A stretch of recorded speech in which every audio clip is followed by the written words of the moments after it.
This video focuses on principles for creating leaner or less wordy or more concise sentences. While I'm certain you've heard about conciseness before, my goal is to get you thinking about its impact in a business context and to explain 4 principles for achieving it in your own writing. We're going to consider examples of sentence style from an executive summary that was written as part of a grant proposal. It came from a nonprofit organization called Helping Hands. They wanted to secure funding for their activities from private foundations. Before we go further, we should get clear about the context of this message.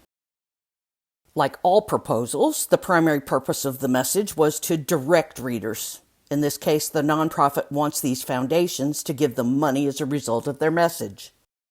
When you think about the audience for this grant proposal, you should realize they're not experts about the writer's organization, and they're probably at least somewhat skeptical, or you could say sensitive to the writer's request. All of this means the writer has to increase the reader's readiness to accept the message. This is true for readers who will process the message centrally and also those who process peripherally. The final piece of audience analysis requires we consider the writer-reader relationship. Both must have collectivist values because the nonprofit work is their focus. We don't know anything else about their values. The readers have more power in this situation. It's reasonable to assume the writer and readers are strangers. Of course, I'm just guessing based on general knowledge. As I've said before, the writer certainly needs specific knowledge of the audience to be effective. What the writer knows at this point is that the audience has low expertise and some sensitivity to their message, along with some similar values. Both persuasive and informative prose or graphics would be needed to make them ready to comply with the writer's purpose in getting them to invest money in their nonprofit operations. The first principle for achieving concise sentences is to eliminate nominals.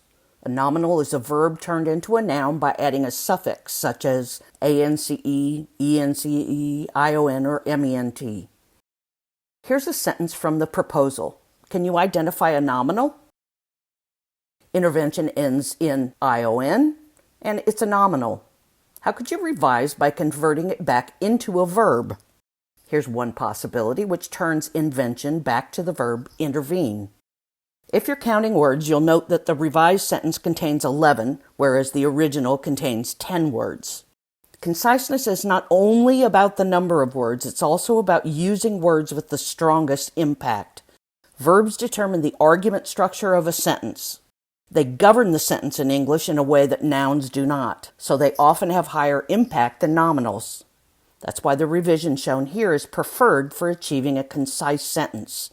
It may not be perfectly concise, whatever that might mean, but it's more concise than the original. We'll return to this example before the end of the video. The second principle for achieving concise sentences is to eliminate the verb be as a main verb. You can almost always find a way to make the sentence shorter and your meaning clearer and more impactful by replacing it with a more informative verb. Let's look at the use of be in this sentence from the grant proposal. Can you locate other words, either a noun, adjective, prepositional phrase, that might be converted into a verb in this sentence? Identification could be converted to identifies. Utilization to uses. What we've got going on here is a combination of nominals and main verb be. The revised version of the sentence is more concise because 5 words are deleted without losing any meaning. Some people refer to these deleted words as empty because they aren't needed to convey the meaning of the sentence. Eliminating them makes the sentence more concise, conveys the same meaning. The third principle for achieving conciseness is to eliminate expletive phrases. Look at another sentence from the same grant proposal. Do you see the word there or it followed by a form of be? Yes, in fact, the sentence begins with it is. Can you identify an alternative noun and verb that you could use as the subject and predicate? The revised sentence shows that the writer could delete the first 4 words and simply begin with the number of children, followed by the verb phrase will increase. That achieves more conciseness while conveying the same meaning as the original. One of the advantages of this revision is the forcefulness or impact of the writer's tone. The expert who writes this is perceived as confident about what he or she needs to say to the reader. If it's important for the writer to hedge their claim slightly, I'll talk about that before I end the video. Now I'll cover the fourth principle for achieving conciseness, eliminating the use of hedges. Consider this sentence from the grant proposal. The writer's use of "we think" at the beginning of the sentence hedges the truth of the claim that's made. Another common hedge is "I believe." As experienced students, you've learned well that academics hedge the truth of nearly every claim they make. If you're writing for an academic audience, you should probably hedge instead of worrying about conciseness. Teachers often provide writers with a minimum word count. Workplace readers, on the other hand, are more likely to give writers a maximum word count. In business, professionals are expected to make claims forcefully whenever they can. Thus, the revised sentence here omits the hedge. That leaves only the claim. We can respond quickly, which needs to be said in a forceful style in order to overcome the reader's skepticism about granting money to the organization. It conveys the nonprofit's confidence about what they can do. Not all hedges are a bad idea, but you can safely avoid "I think" and "I believe" when communicating anything but the most highly sensitive messages in professional situations. I want to return to this sentence that we considered a minute or so ago. It included the expletive "it is."